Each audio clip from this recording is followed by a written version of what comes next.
Donc on disait, ce qu'on veut faire, c'est que on veut utiliser quelque chose qui ressemble à ce qu'on vient de voir, c'est-à-dire quelque chose, c'est-à-dire utiliser le principe du traversement, du tra- de la traversion des, du- des, des structures des structures traversables pour pour faire cette dualité-là, hein, celle qui était difficile à expliquer tout à l'heure, qui est le fait d'une fonction qui va d'un élément dans une boîte d'un élément et d'une structure de données. Je veux fabriquer une boîte qui contient la structure. Donc là, on a vu sur les arbres, mais l'idée c'est que vous avez une structure qui contient du A et vous avez une fonction phi qui va de A dans une boîte de B. Et ce que vous voulez faire, c'est utiliser phi pour transformer cette structure de A, non pas en une structure de boîte de B, hein, ça on sait faire, il suffit de faire un map, mais en une boîte qui contient une structure de B, ce qui est bien plus intéressant. Et c'est ce qu'on va faire là pour la vérification. En gros, si vous avez une fonction de vérification qui vérifie, par exemple, tous les éléments d'une liste, et puis qui dit à chaque fois il est bon ou il est mauvais. Ce que vous voulez faire, c'est pas d'avoir une liste de réponses, bon, mauvais, mais c'est d'avoir une réponse pour la liste. Et donc d'avoir c'est-à-dire, peut-être j'aurais dû dire, c'est quelque chose qui vous prend un élément et qui soit vous le renvoie l'élément tel quel, soit vous renvoie nothing. Vous voulez pas avoir une liste d'éléments tel quel ou nothing, vous allez avoir soit nothing, soit la liste d'éléments. Et donc l'idée c'est qu'on va pouvoir utiliser la traversibilité et, et les choses pour faire ça. Et pour ça on va utiliser le type pair qui est either. Hein. Either c'est quasiment la même chose que le type pair et du coup ça va beaucoup ressembler à l'exercice 2. Alors, comment je fais ici J'ai either machin, le type attendu, alors l'instance d'applicatif par défaut pour either ne permet pas de générer les fonctions de validation.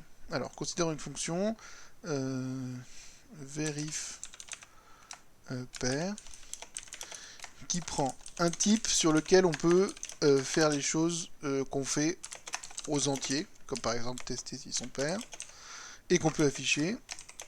Et on veut faire soit un pair,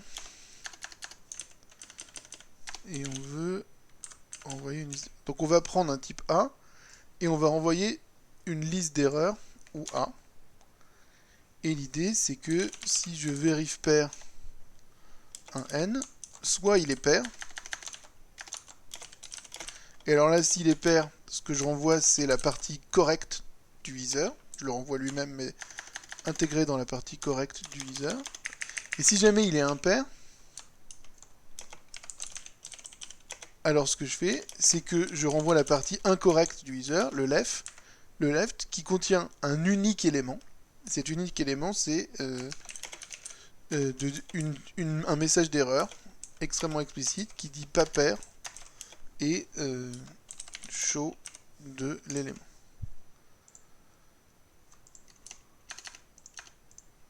Et là, donc on a verif pair. Alors maintenant ce qu'on peut dire, c'est regardons par exemple, qu'est-ce qui se passe si je fais verif pair de l'entier 8. Il me dit, il me renvoie un write de 8. Si je fais verif pair de 7, il va exploser et il va me renvoyer un left de pas pair 7. Bon, ça se comporte comme on veut. Et maintenant, on veut faire quelque chose de plus malin en style applicatif. Par exemple, alors, faut pas que je me trompe. Imaginez qu'on a. Je mets check verif pair de 40.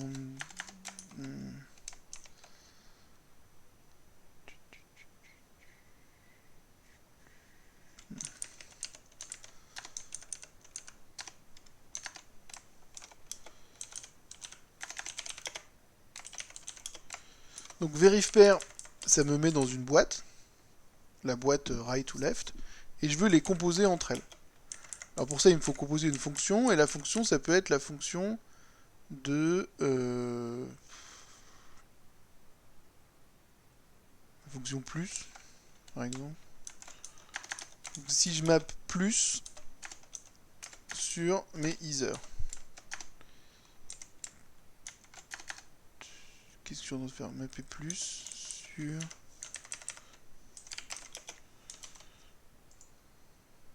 verifpair.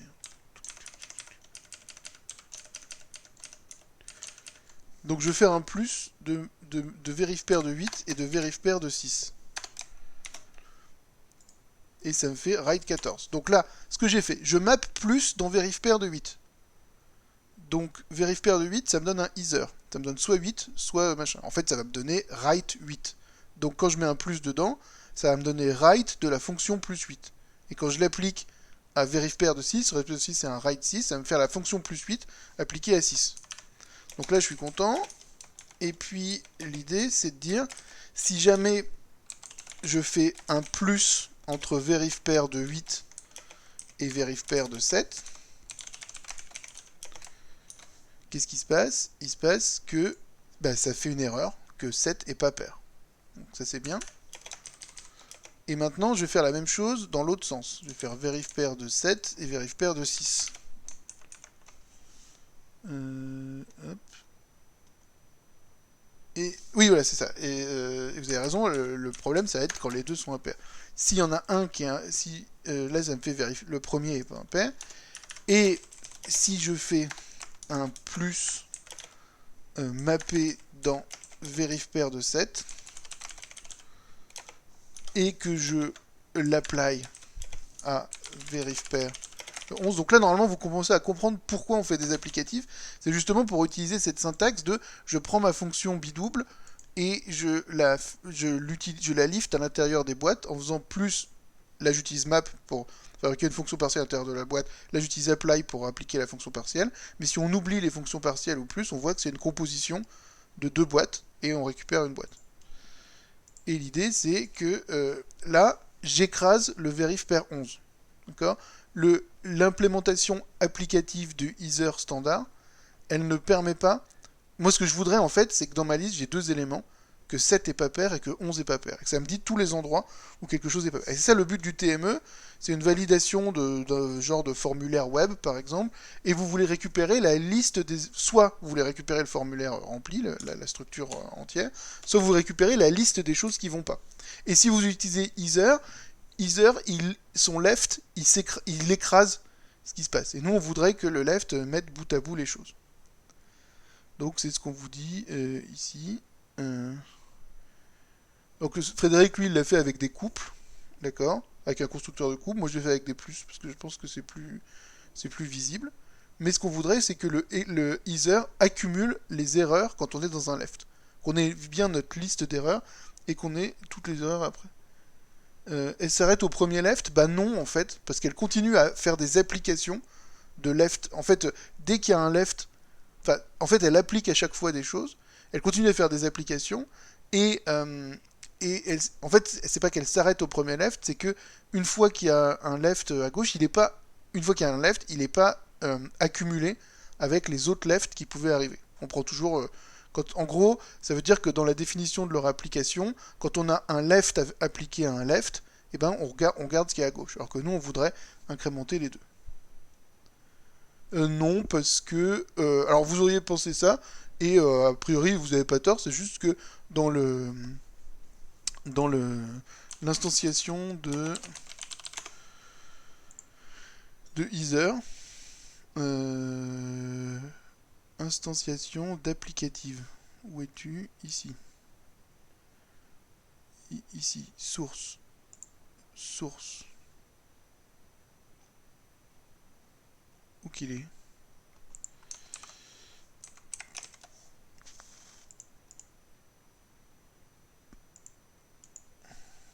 C'est quoi que je cherche? C'est ether.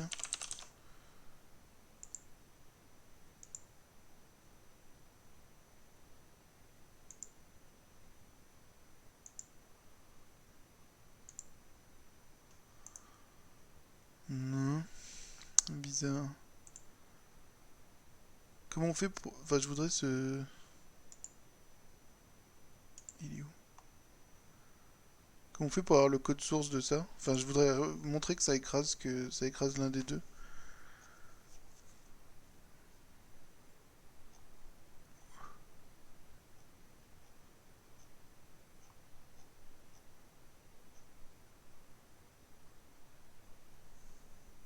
Ça doit être...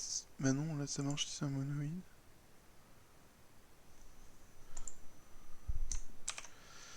C'est quoi applicatif?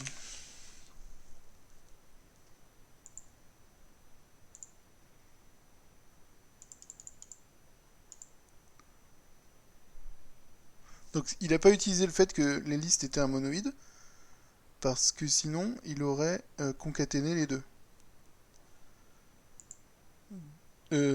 Non, pardon, je raconte n'importe quoi, c'est pas les listes qu'on fait, c'est Ether.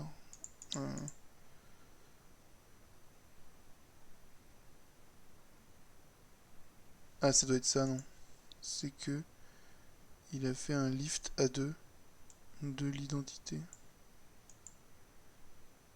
Et lift à deux, c'est le truc qui prend une fonction de A de B dans C, qui fait un f de A, un f de B, un f de C. Et l'idée, c'est qu'il apply de fmap dedans. Bon, peu importe. En tout cas, dans le code de Ether, il y a le fait que on prend que ce qui est à gauche et on prend pas ce qui est à droite. Donc le Ether n'accumule pas les erreurs, et donc nous, ce qu'on va faire, c'est un nouveau type. On va accumuler les erreurs dedans. Donc on va faire new type, validation, EA. Donc validation, ça va être un type, ça va être un new type, et vous avez compris qu'un new type, c'est une manière de spécifier un type qui existe déjà pour que seulement certaines choses soient valides sur ce type. Donc c'est un Ether EA, mais encapsulé dans le mot validation. Alors je vais mettre un V ici, parce que moi j'aime bien mettre des constructeurs courts, ou un val. Et on y va. Alors, pouf pouf pouf, donner l'implémentation du foncteur fmap pour ce titre. Alors, qu'est-ce qu'on fait? On écrit instance functor validation e where fmap égale. Alors, fmap de val et là c'est un Ether. Ça va être val de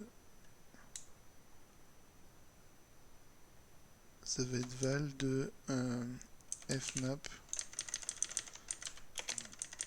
f e. Est-ce que je peux pas l'écrire de manière plus jolie?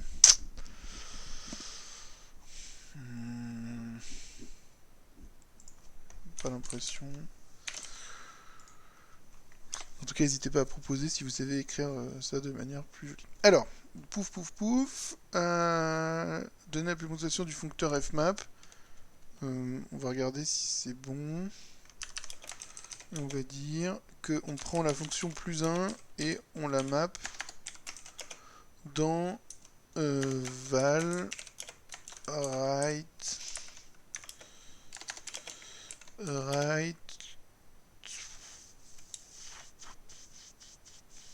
13. On met goose type 0. Hop, hop.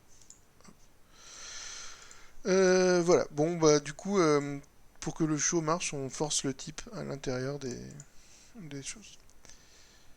Donner l'implémentation du foncteur fmap pour ce titre, c'est ce qu'on vient de faire. Et on souhaite instancier le typeless applicatif pour validation de la fonction suivante. Donc si jamais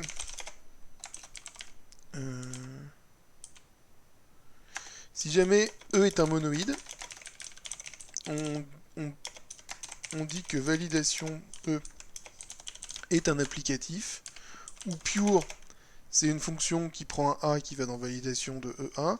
Donc ça, c'est-à-dire, je prends un schtroumpf et je fabrique un validation schtroumpf. Et un validation schtroumpf, c'est soit un left error, soit un right schtroumpf. Et du coup, si j'ai un schtroumpf, eh bien, je peux faire write pour avoir un write Schtroumpf, un write Schtroumpf grognon, et après je mets un val par-dessus, et ça me fait bien invalidation de Schtroumpf. Maintenant, le truc intéressant, bon c'est pas forcément intéressant, c'est apply. Apply égale apply validation. Et on va définir apply validation de type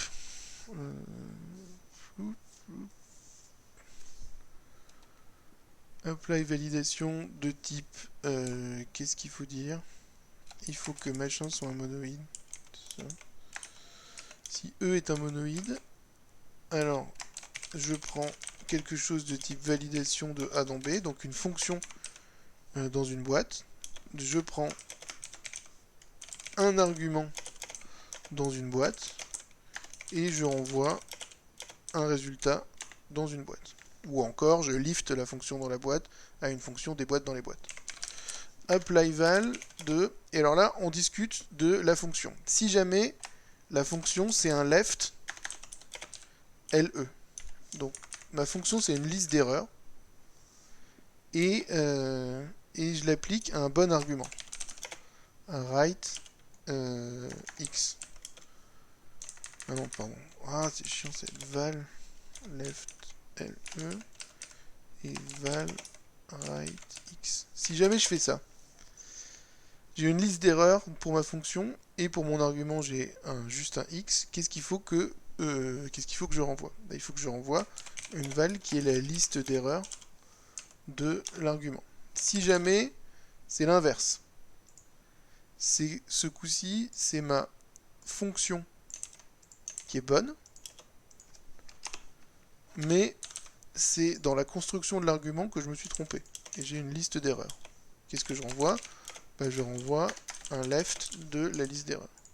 Si jamais les deux sont bons, j'ai une bonne fonction avec un bon argument. Et bien ce que je renvoie, c'est val right de la fonction appliquée à l'argument. C'est le seul cas où je peux avoir un truc bon. C'est si jamais ma fonction est bonne et mon argument est bon. Et bien sûr, le cas intéressant, c'est qui va changer. Si jamais j'ai une liste d'erreurs LE1 pour ma fonction, c'est-à-dire j'ai essayé d'évaluer ma fonction, ça a explosé, j'ai essayé d'évaluer mon argument, ça a explosé aussi, et bien il me faut un left, et il faut que je mette ensemble les deux. Donc il faut que je mette la liste LE1 et la liste LE2 concaténées, et ça je peux le faire parce que j'ai mon monoïde. Donc si jamais je rate avec, alors je devrais pas l'appeler LE parce que c'est pas forcément une liste, mais on sait juste que c'est un monoïde. Hop.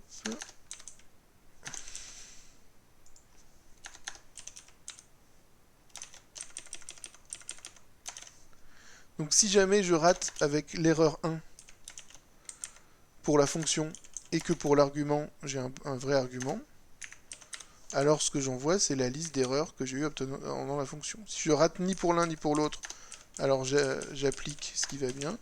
Et si je rate pour les deux, je concatène les deux.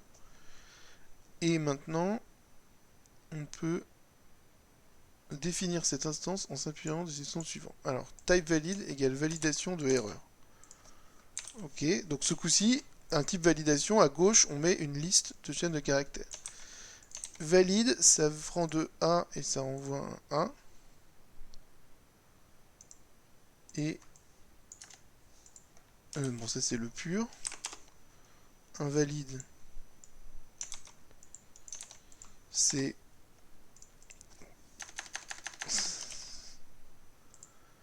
ça fabrique. Donc valide, c'est que ça prend un A et ça fabrique et ça dit ce A est bon. Donc ça le met dans un valide. C'est la même chose que pur. Hein. Invalide, c'est on pourrait d'ailleurs l'écrire comme ça ou carrément pure. Invalide, ça prend quelque chose, ça dit qu'il n'est pas valide, donc ça fabrique, ça prend un message et ça fabrique une valeur invalide de ce message. Donc ça fait un left du message. Donc pareil, on peut écrire val .left. Ah non, val.left, la fonction qui est en liste. Est-ce que ça existe? Non. Donc on va dire index flash x. Ah non, qu'est-ce qu'il voulait me dire? Il voulait me dire, attention. Oh, voilà la fonction qui est en liste. Et ensuite, il me fait valider de pair. Donc ça prend un A intégrable, donc c'est-à-dire un A sur lequel on peut faire on peut faire les opérations sur les entiers. Je vais mettre des E partout pour bien franciser mon truc. Valide pair, ça prend un N. Si N est pair, ça renvoie la validation de N. Et si R est impair, ça renvoie l'invalidation de N. Et du coup, ces choses-là devraient fonctionner. Qu'est-ce qu'on fait ici? On va fabriquer une paire de 42-38. Valider de paire.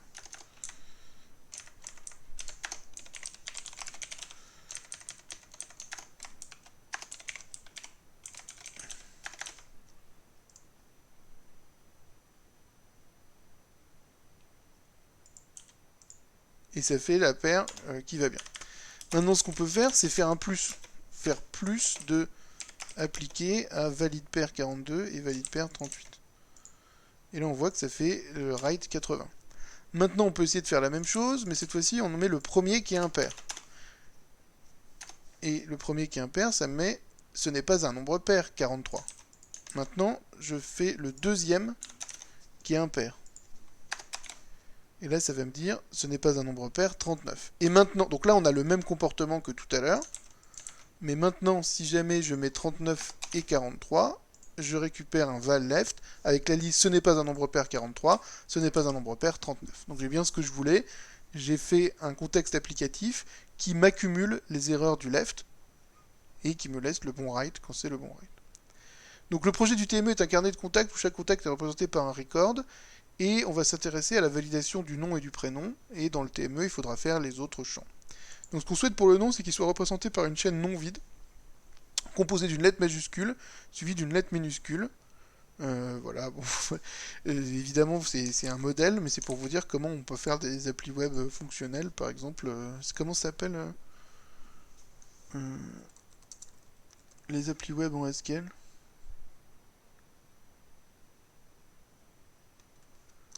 C'est pas Lynx?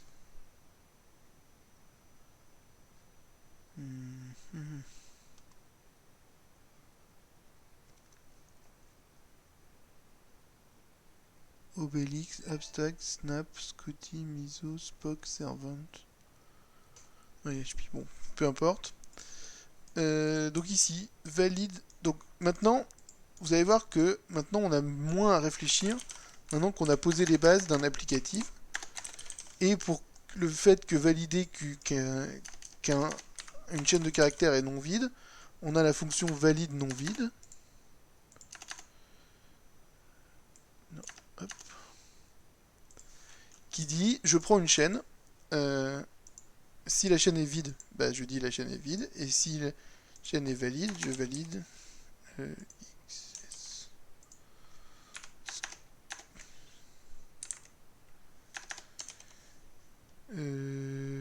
Qu'est-ce qui va pas? Equation a different number en argument. XS. String, valid string.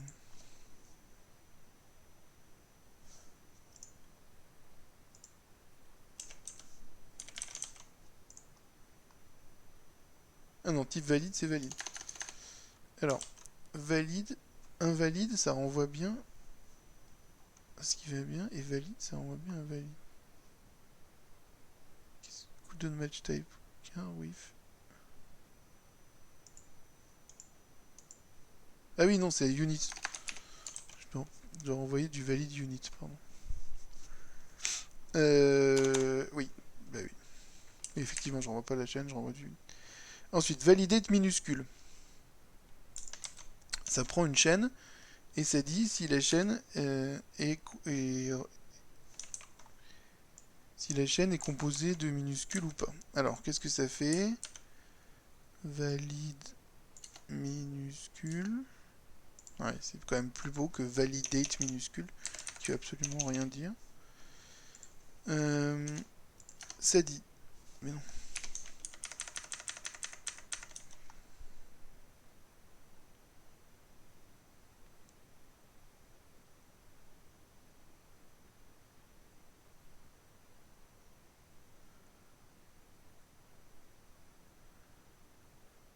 Mon Dieu. Peu importe. Qu'est-ce que ça dit ici? Donc si jamais on a une lettre... Alors ça prend une lettre et ça renvoie une valide lettre. Si jamais la lettre est valide, ça renvoie valide. Et sinon, ça renvoie ceci n'est pas une minuscule en faisant un show de la lettre. Ensuite, du coup, valide non, ça va être quelque chose comme ça. Valide non, ça va prendre une chaîne de caractères et ça va renvoyer une validation du nom. Et là où on voit à quoi ça sert les applicatifs, bah, ça sert ici. On voit que on va faire on va concaténer le résultat de valide de non-empty. Alors, vous l'avez vu en cours, ça?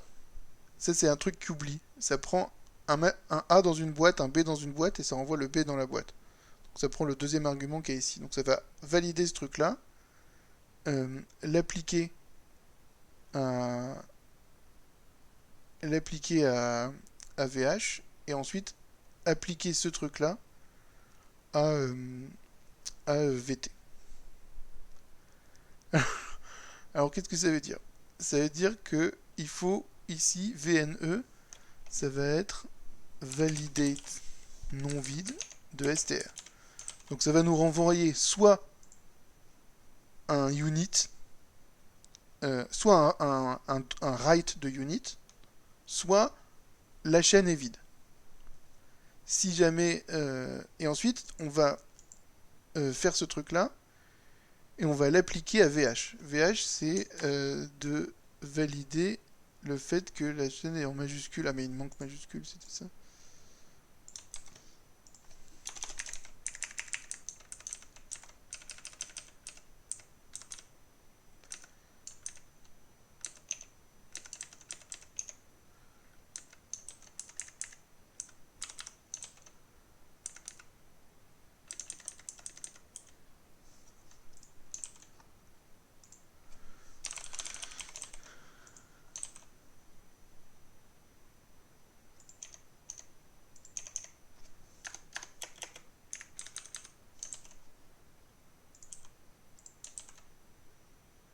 Ok, donc je vais valider que ma chaîne est non vide.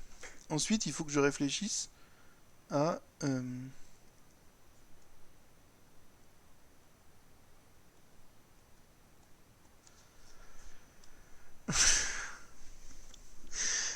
VH, ça va être valider que la première lettre est une majuscule.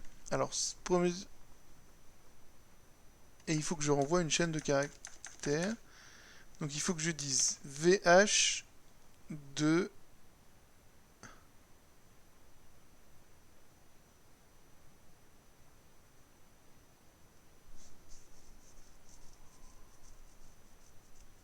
Et il faut que je valide que la première lettre est une majuscule. Donc je vais utiliser valide majuscule de la première lettre de...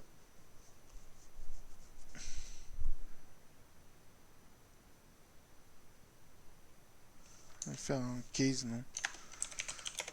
Frédéric utilise head default, mais j'ai pas envie de vous le montrer.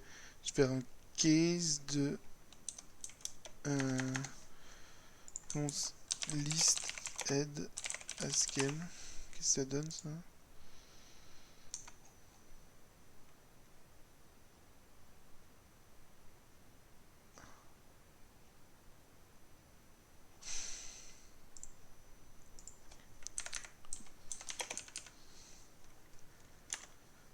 Alors, si jamais mon str c'est la liste vide, alors il faut que je renvoie un truc. Alors si jamais c'est la liste vide, il faut que j'envoie quoi? Un valide car. Donc j'envoie left ne devrait pas arriver.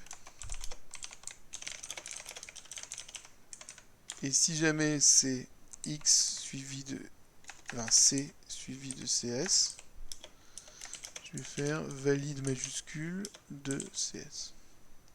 De c, pardon. Alors, valide majuscule de c, validation erreur.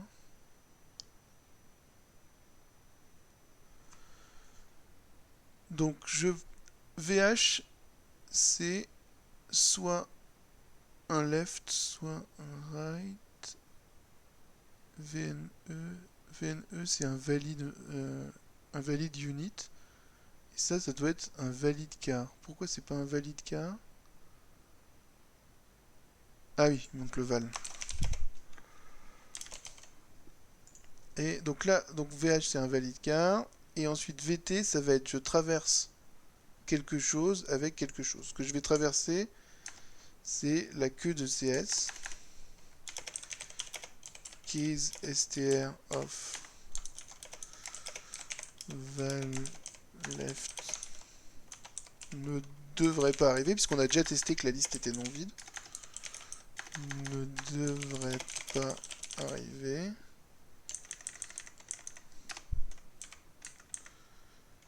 Et si la liste n'est pas vide, alors je vais traverser le reste de la liste. Je vais traverser CS. Et avec quoi je vais traverser CS? Je vais traverser, enfin le reste de la chaîne de caractères, avec une fonction qui va mettre les choses dans les boîtes si elles sont pas, qui va mettre les choses dans les boîtes élément par élément. Validate minuscule. Non, c'est valide minuscule. Voilà. Hop. Et après, je peux essayer de regarder qu'est-ce que ça fait valide non.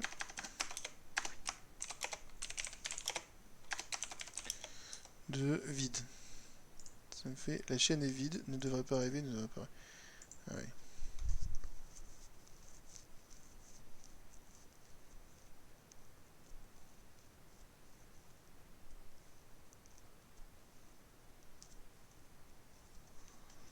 Oui, c'est intéressant, c'est que là j'ai mis une erreur.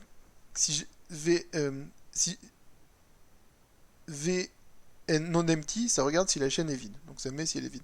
VH, ça devrait pas rajouter d'erreur. Enfin, VH, ça devrait pas être fait si la chaîne est vide. Du coup, si jamais la chaîne est vide, je vais mettre right et je vais mettre une lettre au hasard. Par exemple, la lettre X. C'est pas ça, c'est ça. Et ici, je vais mettre un right. On s'en moque, le cas de base, ça va être right, la chaîne vide. Et du coup, ici, ça met juste la chaîne est vide, si le premier est bon. Ensuite, si je valide le nom romain, ça va mettre ce n'est pas une majuscule R. Si je valide le nom romain, ça va mettre ce n'est pas une minuscule O. Si jamais je valide le nom qu'est-ce que je peux mettre romain comme ça, ce n'est pas une majuscule R, ce n'est pas une minuscule O, ce n'est pas une minuscule A. Donc ça m'emboîte bien toutes les erreurs. Et si jamais je fais valide nom en romain, ça va mettre un right romain. Donc vous voyez, ce qu'on a fait, c'est que on met bout à bout les erreurs, on empile les erreurs. Tant qu'il n'y a pas d'erreur, on envoie la bonne valeur. Donc là, valide non, quand il n'y a pas d'erreur, c'est l'identité. Et par contre, valide non, quand il y a une erreur, c'est une suite d'erreurs. Et cette suite d'erreurs, elle est obtenue en faisant des applicatifs. Et vous voyez à quoi ça sert les applicatifs? Les applicatifs, ça permet d'écrire ça en un seul coup. D'accord? C'est la validation suivie de cette validation appliquer à cette validation suivante, et après on peut réappliquer à d'autres choses. Donc c'est à ça que ça sert. Enfin, le 2 points, c'est la formation de la fin, et donc là je valide la première lettre, et si la première lettre est bonne, je la concatène à la validation du reste. Est-ce qu'on a d'autres exemples ici? Pouf, pouf. Ah oui, il explique que ça c'est une variante de apply, mais qui oublie le résultat calculé. Il s'appelle apply right. Et il vous dit, ça oublie le. Si vous faites plus de. J'oublie ça plus ça, ça va faire juste le plus de ça. Et par contre, si jamais ici c'est un nothing, alors bah, ça fait l'apply quand même du nothing. Et il vous a donné. Ah oui, mince, il avait donné head default, tel default qui permet de faire ça. Bon, d'accord. Et ici, il a donné la solution. C'est ça? C'est drôle. Euh... Alors, on peut juste faire valider de majuscule head str pour VH. Alors non, Walid, on peut pas juste faire ça. Parce que c'est une bonne idée, hein, mais l'idée c'est que euh, euh, la fonction va pas être totale. En tout cas, donc on veut montrer que la fonction est totale et effectivement. Et le problème c'est que si jamais on fait votre version, vous allez voir ce qui va se passer. Pouf, pouf, pouf, pouf, pouf.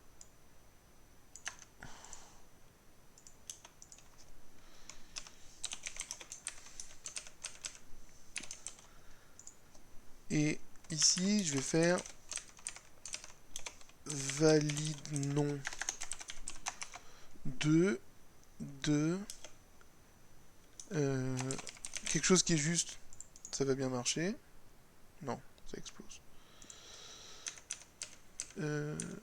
LST. Voilà. Quelque chose où c'est pas une majuscule, ça va bien marcher aussi. Mais si jamais je lui passe une chaîne vide,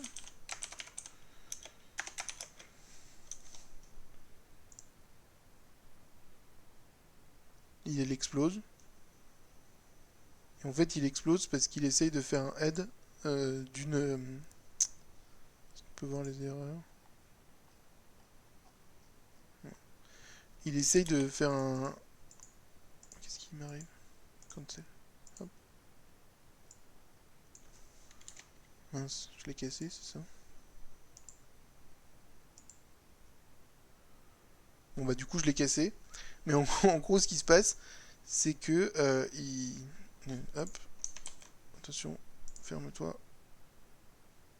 Ouvre-toi.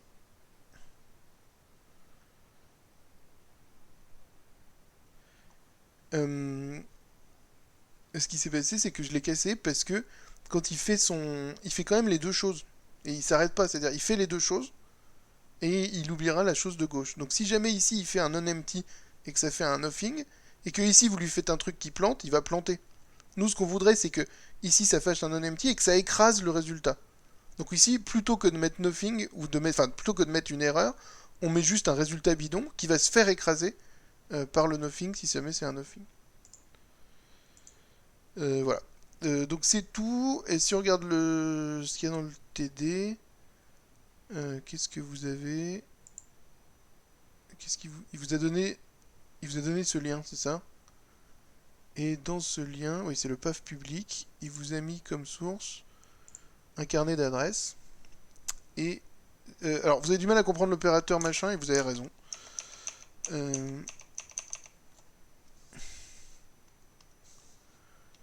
Alors, l'opérateur machin, il ressemble à applicative, mais comment je pourrais le décrire? Alors, qu'est-ce que Frédéric a donné dans le TD comme description de machin? Il a dit qui oublie le résultat calculé. On peut l'appeler apply right. Et du coup...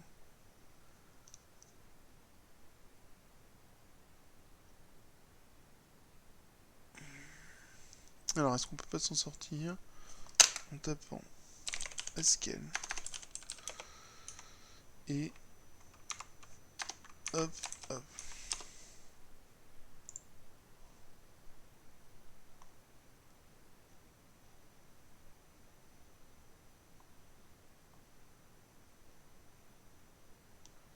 Alors voilà, c'est de type FA flèche HB flèche FB. Donc c'est de type, je prends une boîte qui contient du A, on va écrire sous forme de boîte comme on fait d'habitude. Je prends une boîte qui contient du B, et je renvoie une boîte qui contient du B. Et c'est difficile, ça vous est donné en termes de doux, donc ça va pas aller très loin.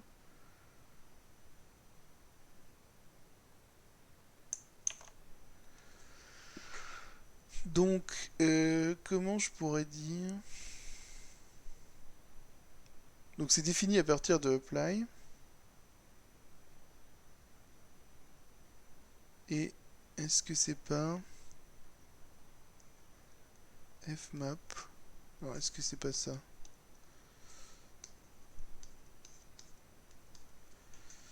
Égal.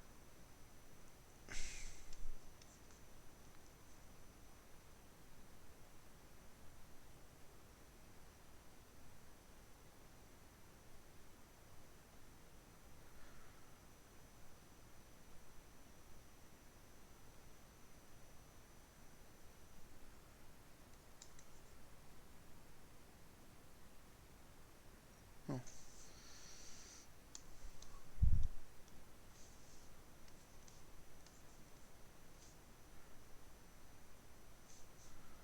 Apply de xy, c'est pas kx, ky. Ou k, c'est de a dans b. Ah, c'est pas k en fait, c'est f.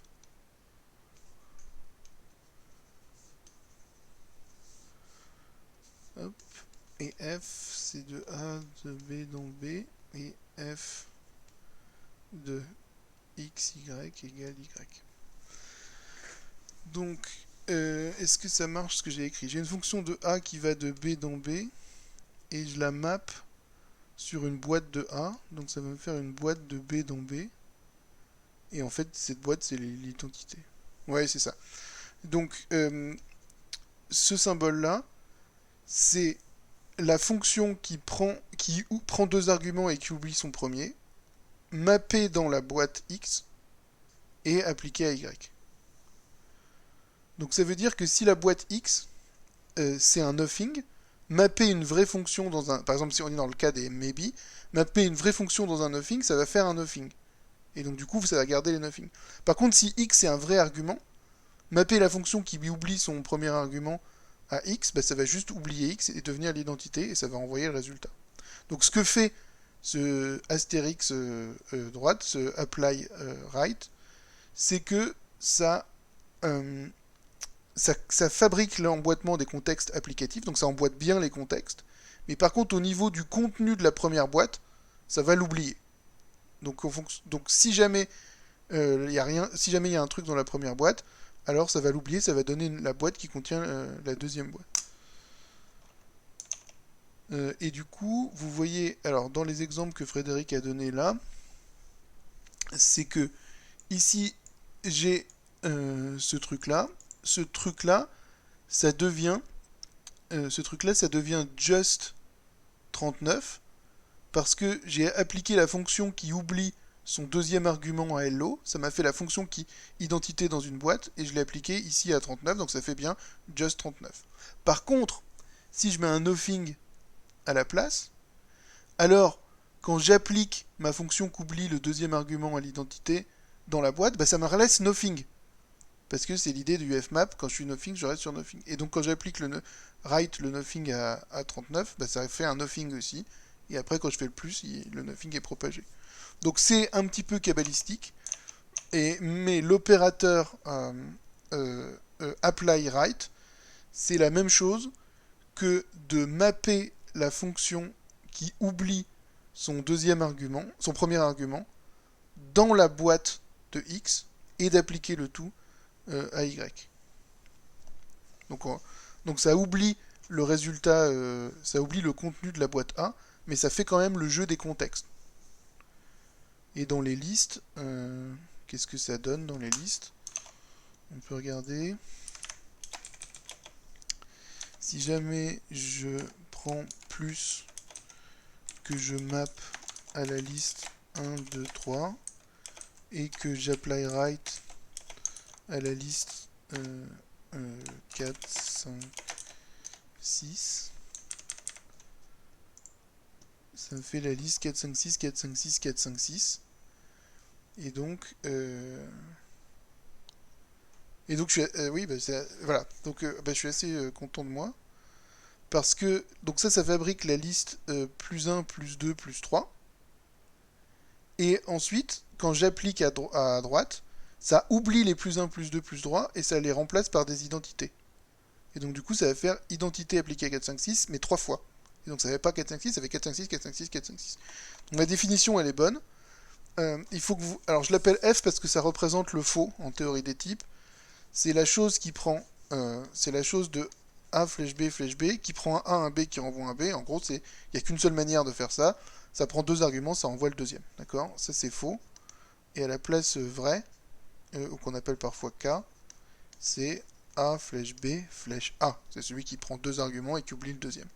Donc, apply right, c'est mapper faux à l'intérieur de la première boîte et l'appliquer à la deuxième boîte. Voilà. Donc, comment on finit ce truc? Donc, vous avez un carnet d'adresses et il faut que vous inventiez des choses pour ce carnet d'adresses. C'est-à-dire que c'est-à-dire qu'il faut que vous inventiez des manières de valider. Donc on a vu comment valider le nom. Vous pouvez faire pareil pour le prénom, l'email, etc. Et ensuite, vous allez avoir une validation de votre carnet d'adresses. Donc qu'est-ce qui se passe quand on valide un carnet d'adresses? À la fin, ça va soit faire un write d'un carnet d'adresses, s'il est entièrement bon, soit ça va faire un left d'une série de toutes les erreurs contenues dans votre carnet d'adresses.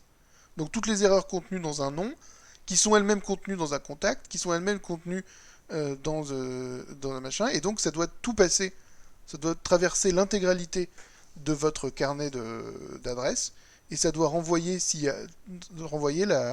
une validation qui peut contenir la liste de toutes les erreurs. Donc en gros, c'est de scaler ce qu'on vient de faire sur les noms, de le faire pour les téléphones, les emails, les machins, et ensuite de le passer au contact. Qu'est-ce que ça va être de valider un contact? Ça va être de valider son nom, puis de valider son prénom, puis de valider son email, puis de valider son téléphone. Et donc on va utiliser les apply parce qu'on va composer des validations. Voilà. C'est tout. Donc perdez pas le fil des applicatifs parce que là ça se divise un peu en deux.